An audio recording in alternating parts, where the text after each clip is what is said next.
The Union Cabinet continues to take decisions aimed at unlocking new opportunities, strengthening critical sectors, and accelerating the pace of reforms. This April, landmark decisions were taken to further India's growth story across infrastructure, connectivity, and energy security. Let's take a look.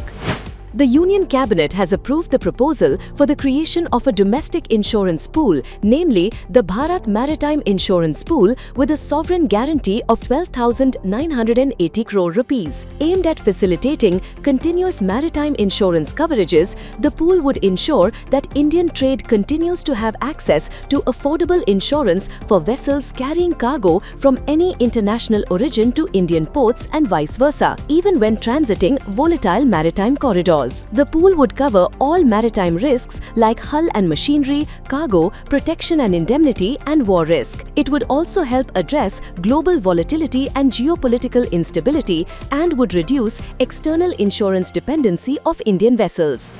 To strengthen rural connectivity, the Union Cabinet has approved the continuation of Pradhan Mantri Gram Sadak Yojana 3 beyond March 2025 up to March 2028, with a revised outlay of over 83,970 crore rupees. This involves consolidation of through routes and major rural links, connecting habitations to Grameen agricultural markets, higher secondary schools, and hospitals. The decision also includes extension of timelines for completion of roads and bridges. Additionally, previously sanctioned but unawarded projects will now be taken up for execution, and pending long-span bridges along approved routes will also be sanctioned to ensure seamless connectivity. The extension of the timeline of the Pradhan Mantri Gram Sadak Yojana 3 will significantly boost the rural economy and trade, facilitate better access to education and healthcare institutions, ensure timely delivery of essential services, and generate substantial employment opportunities.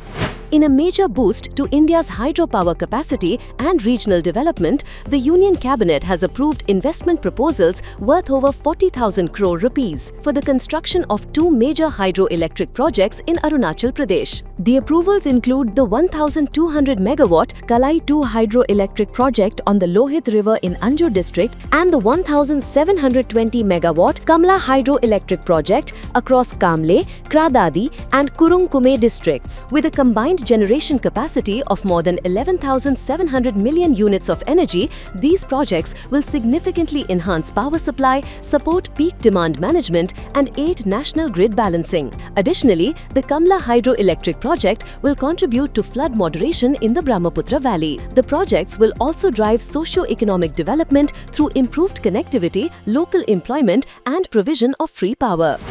In a major step to boost urban mobility, the Union Cabinet has approved Phase 2 of the Jaipur Metro project with a total project cost of over 13,000 crore rupees. The project will add a 41-kilometer north-south corridor from Prahladpur to Todimod, featuring 36 stations, and is targeted for completion by September 2031. Jaipur Metro Phase 2 will complement the existing east-west corridor developed under Phase 1, enabling city-wide pan-Jaipur metro connectivity. The approved project is expected to significantly ease traffic congestion, reduce dependence on private vehicles, and lower vehicular emissions across the city.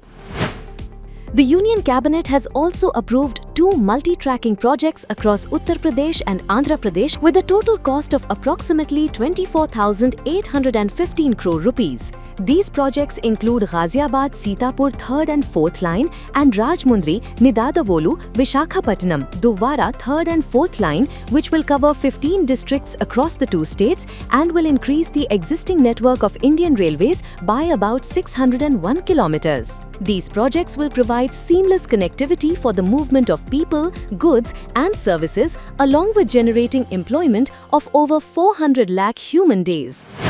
These decisions further strengthen India's journey towards an Atmanirbhar Bharat.